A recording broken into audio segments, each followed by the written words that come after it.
तो दोस्तों हम लोग अभी तक एक भी फाइटर जेट एक्सपोर्ट तो नहीं कर पाए, लेकिन हमने जो कोशिशें की अभी तक उसमें हमें काफी चीजों को लेकर एक्सपीरियंस हो गया। जब मलेशिया के साथ हम लोग कॉन्ट्रैक्ट में थे, उस समय हमें पता चला कि इजरायली रडार सिस्टम के साथ मलेशिया इन्हें स्वीकार नहीं कर सकता तेजस को।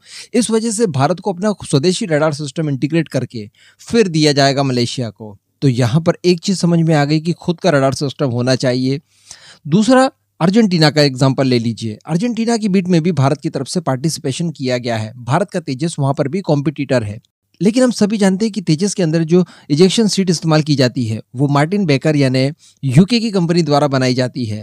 एक्चुअली दुनिया के मोस्ट प्रॉब्ली एयरक्राफ्ट के अंदर यूके बेस्ड मार्टिन बेकर की ही सीट्स इस्तेमाल की जाती है। ये दुनिया की सबसे रिलायबल सीट्स मानी जाती है। लेकिन चूंकि यूके द्वारा कई सारे सैंक्शंस लगा दिए गए हैं अर्जेंटीना के ऊपर, इस वजह से हम लोग अर्जेंटीना को तेजस यूके वाली सीट के साथ नहीं दे सकते। तो कहने का मतलब यहाँ पर फिर भारत को परेशान होना पड़ा, दूसरे देशों से अरेंज करना पड़ेगा अगर तेजस सेलेक्ट होता है तो। और सबसे बड़ी बात कि दूसरे देश से सीट लेने के बाद हमारे तेजस के अंदर कई सारे बदलाव करने पड़ेंगे उसके डिजाइन वगैरह को लेकर, तब जाकर कहीं दूसरे देश की सीट हम लोग इसके अंदर इस्तेमाल कर सकेंगे। तो कहने का मतलब इजेक्शन सीट हमारे पास हर हाल में खुद की होनी चाहिए। जिस तरह से इंजन को लेकर भी हम लोग काम कर रहे हैं, बहुत ही जल्द इंजन को लेकर भी किसी न किसी देश के साथ हमारी डील फाइनल हो जाएगी, यानी हो जाएगी।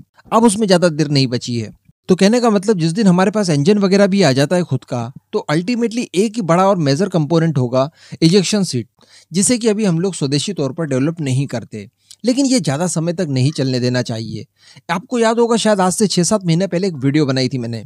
उस समय कुछ खबरों के हिसाब से बताया गया था कि चूंकि भारत ज्यादा बड़ी मात्रा में फाइटर जेट का निर्माण करता ही नहीं है, तो ऐसी परिस्थिति में अगर हम लोग खुद की इजेक्शन सीट के लिए रिसर्च एंड डेवलपमेंट का काम करेंगे, उसके लिए पूरी फैसिलिटी तैयार करेंगे, उसके बाद जब उनकी मैन्युफैक्चरिंग वगैरह करेंगे तो वो काफी ज्यादा महंगा पड़ जाएगा। क्योंकि इजेक्शन सीट बना लेना अपने आप में बहुत खर्चीला काम है, और इजेक्शन सीट को बनाने में जो खर्च आता है वो तो आता ही आता है, लेकिन साथ में जो उसकी टेस्टिंग वगैरह में खर्च आता है वो कई गुना ज्यादा होता है। तो ऐसी परिस्थिति में भारत को विदेशों से इजेक्शन सीट खरीदना ही ज्यादा सस्ता पड़ता है बजाय खुद के बनाने के। और वैसे भी अगर अमेरिका तक की भी बात कर ली जाए तो अमेरिका के भी कई सारे एयरक्राफ्ट्स में हो सकता है वो फाइटर जेट हो या फिर उनका हेलीकॉप्टर वगैरह हो जो मिलिट्री के लिए भी इस्तेमाल किए जाते हैं, उनमें कई बार वो लोग इंजन रोल्स रॉयस का इस्तेमाल करते हैं, जबकि अमेरिका खुद दुनिया के नंबर 1 इंजन बनाता है। तो कहने का मतलब थोड़ा बहुत आउटसोर्स तो चलता है काम इधर उधर, लेकिन फिर भी अगर हम लोग देखें एक्सपोर्ट के पर्पज से तो ये काफी ज्यादा इंपॉर्टेंट हो जाता है। देशों के बीच में जब नहीं बनती है उस समय दिक्कतें खासी जाती है, और हो सकता है कि हम लोग जिन देशों से अपने फाइटर जेट वगैरह के लिए स्पेयर पार्ट्स वगैरह लेते हैं, इन फ्यूचर हमारे रिलेशनशिप खराब हो जाए तो खासी दिक्कतें जा सकती है। अब हम लोगों ने लास्ट उस वीडियो में भी एक डिस्कशन किया था और उसमें एग्जांपल दिया था चाइना का। दरअसल चाइना के पास भी इजेक्शन सीट फिलहाल मौजूद नहीं है, लेकिन वो खुद की इजेक्शन सीट के ऊपर काम कर रहा है और काफी हद तक उसे कामयाबी मिल चुकी है, लगभग बनी चुकी है ऐसा मान लीजिए। तो इसके पीछे हम लोगों ने कारण बताया था कि चाइना ने अपने फाइटर जेट मैन्युफैक्चरिंग की जो प्रोडक्शन लाइन है उसे बहुत ज्यादा बढ़ा दिया है, काफी ज्यादा 500 की संख्या में। तो वो इन फ्यूचर J-20 का निर्माण करने जा रहा है। ऐसी परिस्थिति में किसी दूसरे देश से इजेक्शन सीट खरीदना चाइना के लिए नुकसानदायक हो सकता है, इसलिए चाइना के लिए काफी ज्यादा जरूरी था कि वो इजेक्शन सीट स्वदेशी बनाए। लेकिन अब अगर भारत की बात की जाए तो भारत शुरुआत में तो हमें लग रहा था कि काफी कम मात्रा में फाइटर जेट मैन्युफैक्चर वगैरह किए जाएंगे, लेकिन अब जो ताजे आंकड़े निकल कर आते हैं हम लोग देख पा रहे हैं कि 500 से ज्यादा फाइटर जेट भारत की वायुसेना के लिए घर में ही बनाए जाने हैं, जिसमें तेजस मार्क 2 है, टेड BF है, एमका है और साथ में हमारे ट्रेनर वेरिएंट है। तो कहने का मतलब अब हमारे पास भी इजेक्शन सीट को लेकर काफी ज्यादा बड़ी रिक्वायरमेंट है। ऐसी परिस्थिति में बाहर से खरीदना ये काफी ज्यादा खर्चीला काम हो सकता है, और सबसे बड़ी बात कि फ्यूचर में अगर हम लोग इनके एक्सपोर्ट को लेकर किसी तरह का कोई रास्ता खोलना चाहें तो उसमें व्यवधान उत्पन्न हो सकते हैं।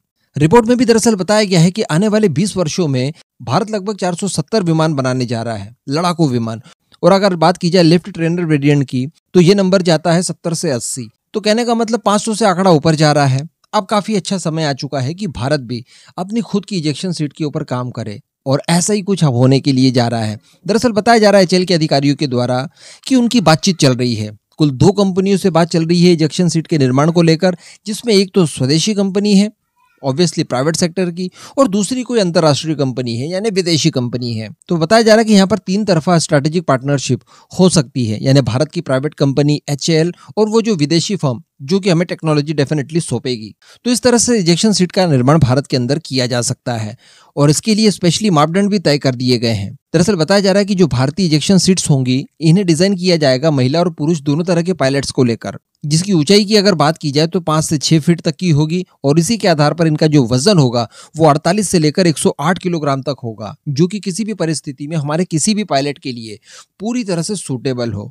अब यहाँ पर अगर इजेक्शन सीट आपको तैयार करना है तो यूके का मार्टिन बेकर, भाई उससे अच्छा कोई दूसरा ऑप्शन आपको नहीं मिल सकता। मेरे हिसाब से अगर किसी अंतर्राष्ट्रीय फर्म से आप बात कर रहे हैं, संपर्क कर रहे हैं, तो उसमें यूके का नाम जरूर आना चाहिए। यूके की टेक्नोलॉजी को आप किसी भी परिस्थितियों में नकार नहीं सकते। अभी इस समय स्थिति अगर देखी जाए यूके की, तो हम लोग कई बार वेरियस वीडियो में बात कर चुके हैं कि आर्थिक तौर पर यूके काफी ज्यादा सफर कर रहा है। इससे अच्छा समय आपको दोबारा मिल ही नहीं सकता इन लुटेरों को वापस से लुटकर अपनी खाली तिजोरियों को भरने के लिए। तो ये मेरे ख्याल से काफी सूटेबल समय है। बिल्कुल इसका इस्तेमाल करते हुए यूके की रोल्स रॉयस और मार्टिन बेकर दोनों के साथ एमका के इंजन और इजेक्शन सीट्स को लेकर डील कर लेनी चाहिए। इसके बाद हो सकता है कि परिस्थितियां करवट बदल ले और ये किसी तरह से टेक्नोलॉजी ट्रांसफर और आईपीआर वगैरह के लिए हानाकानी करे। इससे पहले अगर भारत कोशिश करके इनकी टेक्नोलॉजी और आईपीआर हासिल करने में सक्षम होता है तो इससे अच्छी कोई दूसरी बात नहीं हो सकती। अब भारत के पास भी यूजर्स बढ़ चुके हैं, तो सही मौका है।